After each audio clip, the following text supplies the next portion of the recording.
आपने न्यूटन का नियम पढ़ ही लिया है, जिसमें ये बताया गया है कि इस यूनिवर्स में आप कहीं भी चले जाइए और दो ऑब्जेक्ट एक दूसरे पर एक बल लगाते हैं, ठीक है। और ये जो बल होता है उसको न्यूटन ने एक नियम से दिया, वो होता है F=G m1 m2/r², है ना। न्यूटन का नियम क्या कहता है? कहता है इस यूनिवर्स में किन्हीं भी दो ऑब्जेक्ट्स के बीच में एक बल कार्य करता है।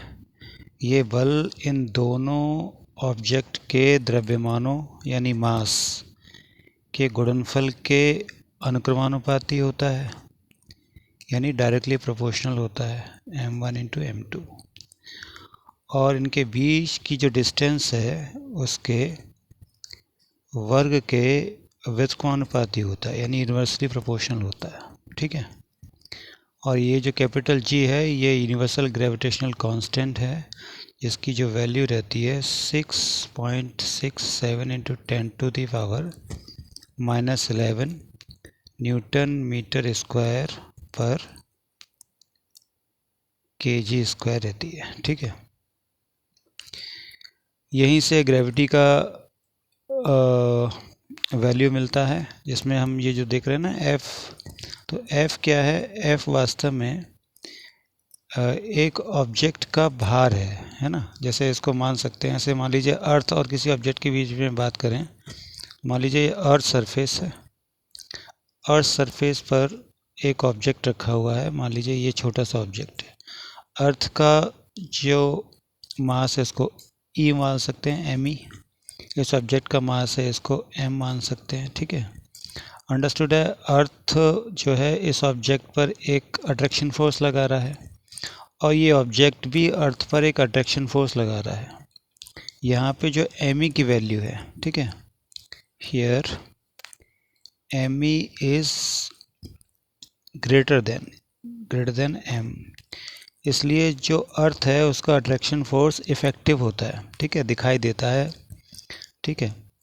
जबकि उतना ही फोर्स ये स्मॉल m का ऑब्जेक्ट भी लगा रहा है, लेकिन ये इफेक्टिव नहीं है, दिखाई नहीं देता, ठीक। मतलब कहने का ये हुआ कि ये ऑब्जेक्ट भी अर्थ की तरफ आता है और ये अर्थ भी ऑब्जेक्ट की तरफ जाती है, ठीक है। लेकिन डिपेंड ये करता है कि किसका मास ज़्यादा है, उसी का इफेक्ट हमको शो होता है, ठीक। तो यहाँ पर जो ऑब्जेक्ट है इसको अर्थ जो है वो अपनी तरफ अट्रैक्ट कर रही है, तो जो अट्रैक्शन है दैट मीन्स इस पर जो फोर्स लग रहा है वो डाउनवर्ड लग रहा है। यही इस ऑब्जेक्ट का भार होता है, जिसको हम mg बोलते हैं, ठीक है। तो इसका मतलब ये हुआ यहाँ पे जो F है वो mg की वैल्यू रखता है, mg। तो हम ये कह सकते हैं इक्वेशन नंबर 1 में जो वैल्यू F का है वो ये हो सकता है, ठीक है। तो using equation first it is mg is equals to g। m1 तो अब हो गया है हमारे पास क्या, me, और m2 हो गया है small m, that means object of mass of the object, ठीक। तो इसको हो सकते हैं me m ओवर, अब ऑब्जेक्ट सरफेस पे रखा हुआ है अर्थ के, और ये डिस्टेंस है वो अर्थ का सेंटर से और इस ऑब्जेक्ट के सेंटर तक की डिस्टेंस है जो अप्रॉक्स अर्थ की रेडियस के इक्वल है। तो ये जो r जो दिख रहा है उसको हम r ही लिखेंगे अब से, ठीक है। तो ये m से m कैंसिल हो गया, तो ये g का वैल्यू क्या मिलता है, g me ओवर r²।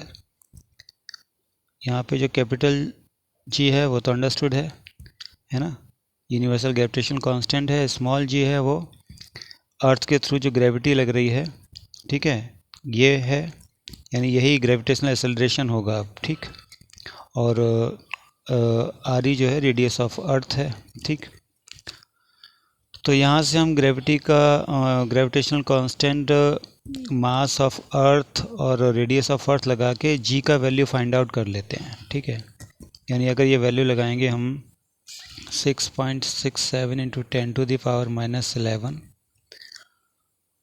ठीक है, मास ऑफ अर्थ लगाएंगे और रेडियस ऑफ अर्थ लगाएंगे। तो ये सारी वैल्यूज़ लगाने के बाद जब आप कैलकुलेशन करोगे तो आपको इसकी वैल्यू मिलेगी 9.8 मीटर पर सेकेंड स्क्वायर। क्लियर। अब बात आती है फ्री फॉल क्या होता है। फ्री फॉल से सिंपल सा मीनिंग है, जब भी कोई ऑब्जेक्ट किसी पर्टिकुलर हाइट से अर्थ सरफेस पर आ रहा होता है, ठीक है। मान लो ये अर्थ सरफेस है और ये h हाइट से इस सरफेस पे आ रहा है, मान लीजिए h हाइट है, ठीक है। तो अंडरस्टूड है, यहाँ पे ऑब्जेक्ट रेस्ट में रहा होगा। रेस्ट में रहने का मतलब उसका इनिशियल वेलोसिटी यानी प्रारंभिक वेग है वो 0 रहा होगा। जब यहाँ पर वो हिट होगा, टकराएगा आके, तो उसका जो फाइनल वेलोसिटी है वो मैक्सिमम होगा, ठीक है, जो कि नॉन ज़ीरो, ज़ीरो नहीं होगा लेकिन मैक्सिमम होगा, ठीक है। ठीक, तो यहाँ पर जो free fall condition find out करनी है हमको, तो इसके लिए इक्वेशन ऑफ मोशंस हमने पढ़ी होंगी। इसमें से थर्ड इक्वेशन ऑफ मोशन का यूज़ करते हैं। Using third equation of motion,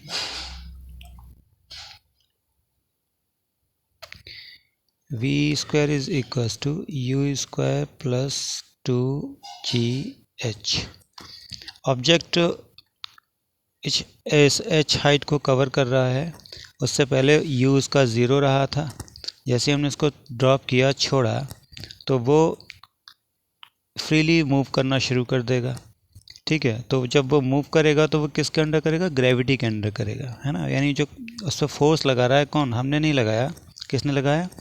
अर्थ ने लगाया अपना ग्रेविटेशनल फोर्स, और उसी फोर्स के एक्सेलरेशन से वो मूवमेंट करना शुरू करेगा। यानी 9.8 मीटर पर सेकेंड स्क्वायर के एक्सेलरेशन से चलना शुरू करेगा। इसका मतलब यह हुआ कि इनिशियल वेलोसिटी तो 0 है लेकिन फाइनल वेलोसिटी हमारी पता नहीं है, वो नॉन ज़ीरो ही आएगी। u की वैल्यू 0 लगा दीजिए, प्लस 2gh। इसका मतलब जो v है वो कितना आएगा? 2gh। यहाँ से रूट हटा रहे हैं, तो रूट हटाने का तरीका क्या होता है? दोनों तरफ स्क्वायर लेना और रूट, स्क्वायर रूट लेंगे, ठीक है। इसके स्क्वायर से ये रूट कैंसिल हो गया। ये रूट नहीं हटेगा क्योंकि यहाँ पे स्क्वायर नहीं है इस डिजिट का, तो v is equal to root 2gh। इसका मतलब ये हुआ, जब भी कोई बॉडी फ्रीली फॉल की कंडीशन में होता है तो वो इस वेलोसिटी से अर्थ की तरफ आके हिट होता है, ठीक है। ये वेलोसिटी अर्थ सरफेस को जस्ट टच करते समय वेलोसिटी होगी। इसका मतलब ये हुआ velocity is directly proportional to h, root h, है ना। यानी किसी भी ऑब्जेक्ट की जो वेलोसिटी है फ्रीली फॉल कंडीशन में, उसकी अर्थ सरफेस से हाइट के रूट पे डिपेंड करती है। अंडरस्टूड? इतनी सी बात को आपको याद रखना है।